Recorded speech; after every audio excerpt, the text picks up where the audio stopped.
Hello everyone, আসসালামু আলাইকুম। তো আশা করি আপনারা সবাই ভালো আছেন। আল্লাহর রহমতে আমি অনেক ভালো আছি। তো আজকে মূলত দেখাবো আমাদের খামারের কয়েল পাখি লিটারগুলো মূলত কি করি।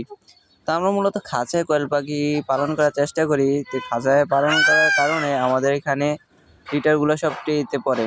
তো আপনারা দেখতে পাচ্ছেন ট্রেতে হিউজ পরিমাণ আদা নষ্ট করে ওরা।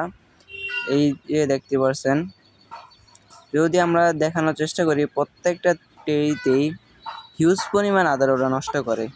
আর আমরা আমাদের খামারের লিটারগুলো মূলত একদিন পরে পরে পরিষ্কার করার চেষ্টা করি, কারণ হচ্ছে একদিন পরে পরে যদি পরিষ্কার না করি তাহলে আমাদের খামারের লিটারগুলো থেকে অ্যামোনিয়া গ্যাস সৃষ্টি হয়ে বিভিন্ন রোগে আক্রান্ত হতে পারে আমাদের পাখিগুলা।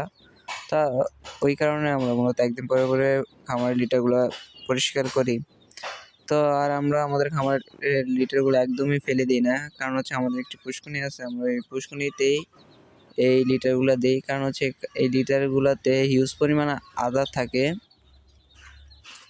আর আমার মতো আপনাদের যাদের মূলত খামার আছে তারা খামারের লিটারগুলো একদম ফেলে না দিয়ে আপনাদের পুষ্কুনিতে প্রয়োগ করতে পারেন, কারণ এতে আপনারা মাছ চাষ করলে আপনাদের খরচ অনেকটাই কম পড়বে। তো আমরা আমাদের খামারের লিটারগুলো মূলত আমাদের পুষ্কুনিতেই প্রয়োগ করি, কারণ হচ্ছে আমাদের এখানে আমাদের নিজের পুষ্কুনি, এখানে দেশীয় মাছ আছে। তো এই কারণে আমরা এক্সট্রা করে খাদ্য না কিনে আমাদের এই লিটারগুলো দিয়ে দিই। তো আমরা মূলত এভাবেই প্রতি একদিন পরে পরে 2 বালতি করে লিটার দিয়ে দিই আমাদের পুষ্কুনিতে।